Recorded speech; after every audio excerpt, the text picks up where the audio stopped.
12th class, chapter solution continued. Today topic is colligative properties. देखिए, colligative properties are those properties whose value depends upon concentration, that is mole fraction, that is number of moles. Colligative properties वो properties हैं जिनकी value depends करती हैं concentration के ऊपर, मोल fraction के ऊपर, नंबर ऑफ मोल्स के ऊपर. Does not depends upon kind, nature, quality. उनको नेचर से, काइंड से, क्वालिटी से कुछ भी लेना देना नहीं.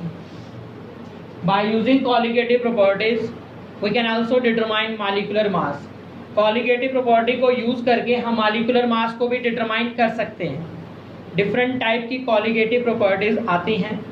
सबसे पहली कॉलिगेटिव प्रॉपर्टी आप पढ़ेंगे relative lowering in vapour pressure.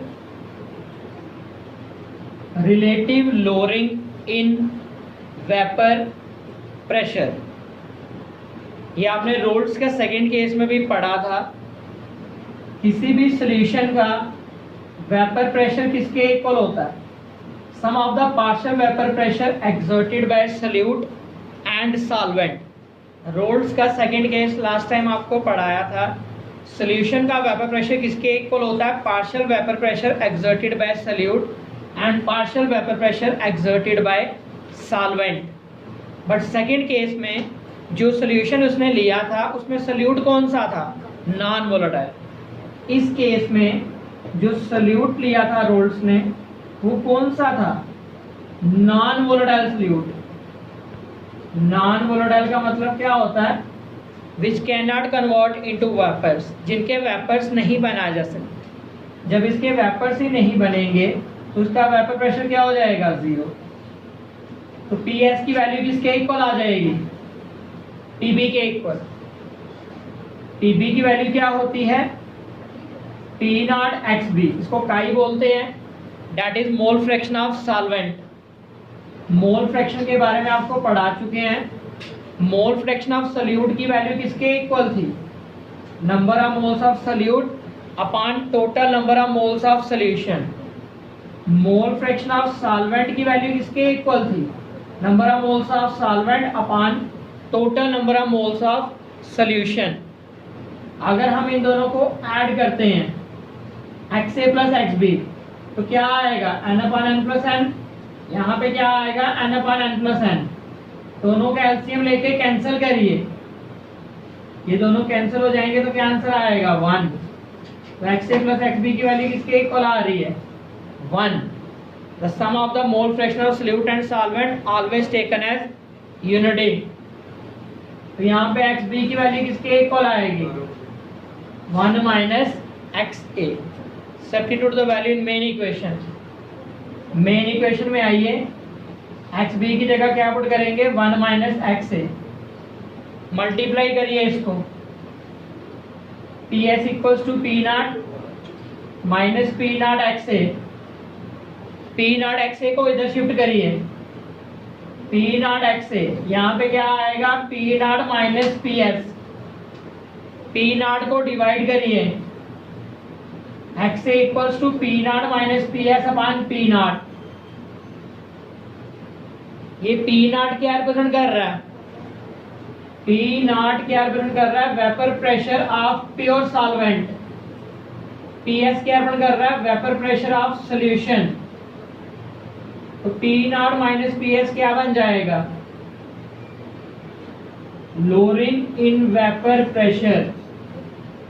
P not क्या रिप्रेजेंट कर रहा है? Vapour pressure of solvent. PS क्या रिप्रेजेंट कर रहा है? Vapour pressure of solution. तो P नॉट माइनस PS को क्या बोलेंगे? Lowering in vapour pressure. Lowering in vapour pressure may be defined as the difference between vapour pressure of pure solvent and vapour pressure of solution. P not minus PS upon P not को क्या बोलेंगे? Relative lowering in vapour pressure. ऊपर क्या है? Lowering in vapour pressure. नीचे क्या है? Vapour pressure of pure solvent. तो relative lowering in vapour pressure may be defined as the ratio of lowering in vapor pressure to the vapor pressure of pure solvent. So this is relative lowering in vapor pressure. Repeat कर रहा हूँ, किसी भी solution का vapour pressure किसके equal होता है, पहले सोल्यूट का निकालिए फिर सॉल्वेंट का निकालिए। इस केस में जो सोल्यूट है वो नॉन वोलेटाइल है, तो इसका वेपर प्रेशर क्या हो जाएगा, 0। तो पीएस की वैल्यू किसके इक्वल आएगी, पीबी।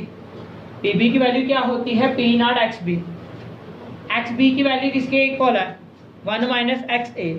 मल्टीप्लाई करिए P not X A. P not X A को इधर शिफ्ट कर दीजिए, P not X A equals to P not minus P S. P naught को डिवाइड करिए, X A equals to P not minus P S upon P naught. तो इसको क्या नाम दिया जाएगा, relative lowering in vapour pressure. तो देखिए यहाँ पे P not minus P S upon P not किसके इक्वल आया, एक्स ए के इक्वल आया। ये एक्स ए क्या रिप्रेजेंट कर रहा है, मोल फ्रैक्शन ऑफ सॉल्यूट। ये एक्स ए क्या रिप्रेजेंट कर रहा है, मोल fraction of solute. Relative lowering in vapor pressure act as a colligative property. Why it act as a colligative property? Because its value depends upon mole fraction, that is concentration, that is number of moles of solute. और starting में आपको पढ़ाया था colligative properties are those properties whose value depends upon concentration, that is mole fraction. Its value depends upon concentration, that is mole fraction. That is why it acts as a colligative property. Colligative property का दूसरा point आपको बताया था, bye knowing the value of colligative property molecular mass can also be determined. Colligative properties की values को जानते हुए हम मॉलिक्यूलर मास को डिटरमाइन कर सकते हैं।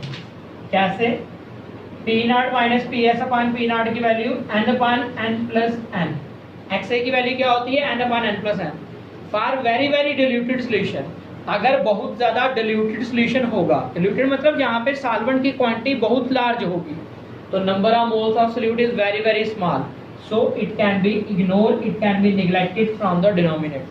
वेरी वेरी डिल्यूटेड सोल्यूशन के लिए number of moles of solute को डिनोमिनेटर से निग्लेक्ट कर दिया जाएगा। तो P not minus P S upon P not की वैल्यू किसके इक्वल आ गई, n upon N. P not minus P S upon P not equals to n की वैल्यू क्या होती है, W अपॉन एम में। कैपिटल एन की वैल्यू क्या होती है, WB अपॉन MB। इसको रिवर्स करिए, P not minus P S upon P not equals to W upon m में इंटू MB अपॉन WB। तो by knowing other values molecular mass can also be determined. जैसे आपको बताया गया था colligative property में, हम कॉलिगेटिव प्रॉपर्टी को यूज करके मॉलिक्यूलर मास को डिटरमाइन कर सकते हैं। इसी तरह से bye knowing the other values molecular mass of solute can be determined. Thank you students.